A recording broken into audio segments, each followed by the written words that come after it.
Greetings once again from Shelf Life Book Reviews Online. Once again, I'm bringing to your attention two great, highly recommended fiction works that hopefully you will wish to add to your collection.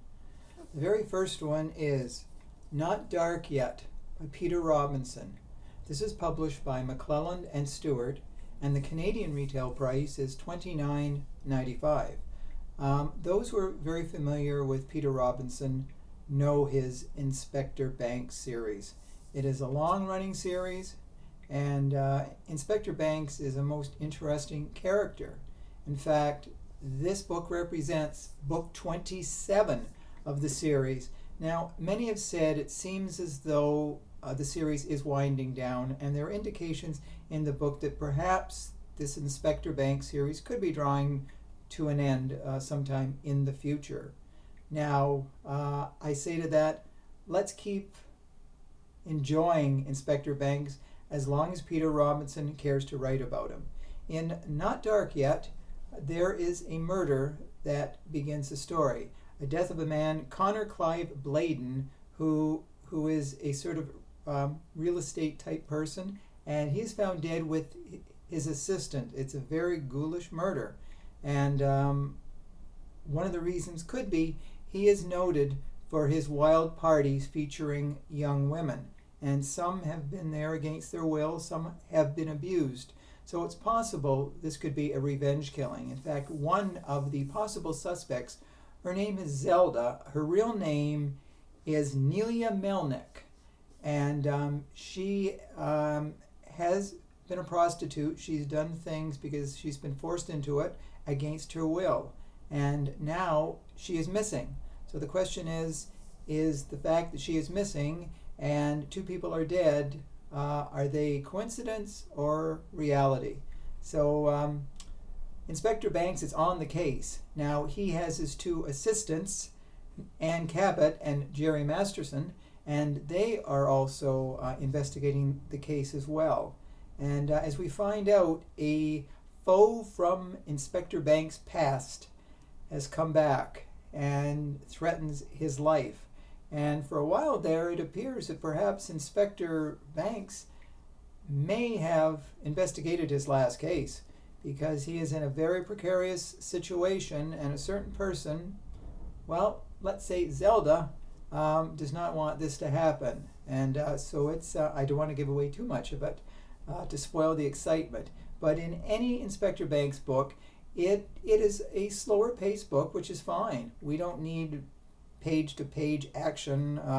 It's slow and steady wins the race, as the saying goes. And this book is filled with a lot of excitement, a lot of tension, as only Peter Robinson can create the books. So Not Dark Yet is an amazing book. It adds even more to the mystique of Inspector Banks. So hopefully you will wish to add this to your collection. I do highly recommend it. The second book that I'd like to draw to your attention is Dream Girl by Laura Lippman. This is published by William Morrow, and in Canada it retails for $35.99.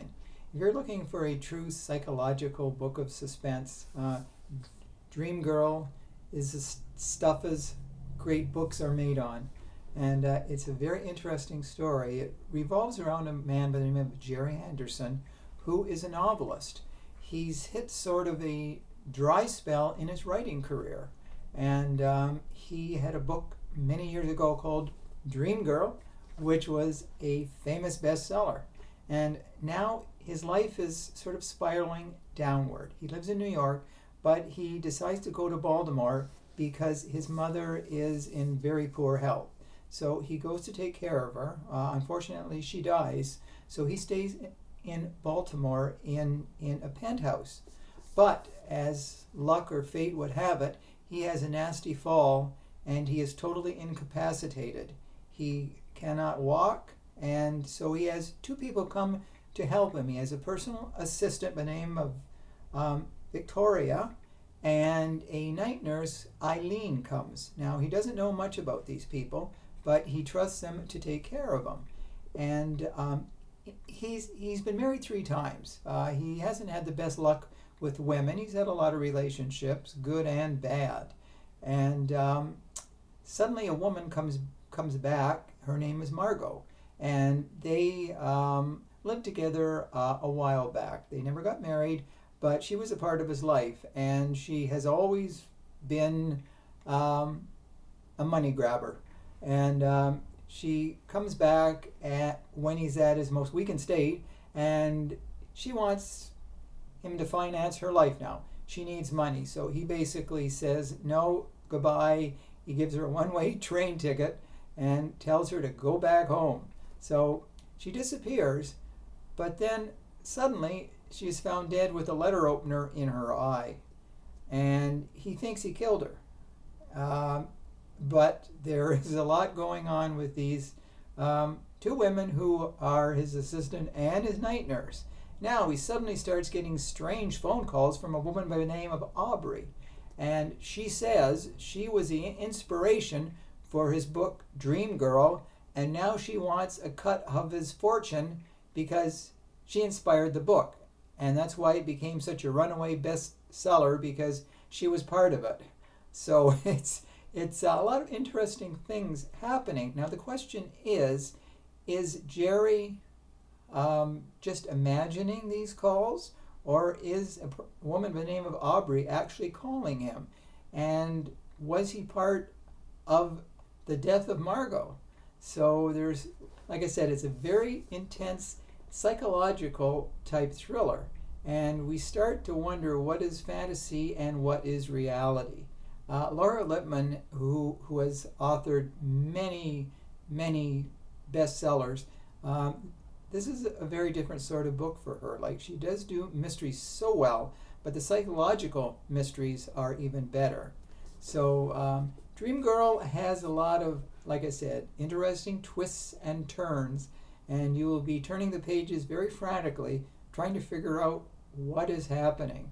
So this book is no dream.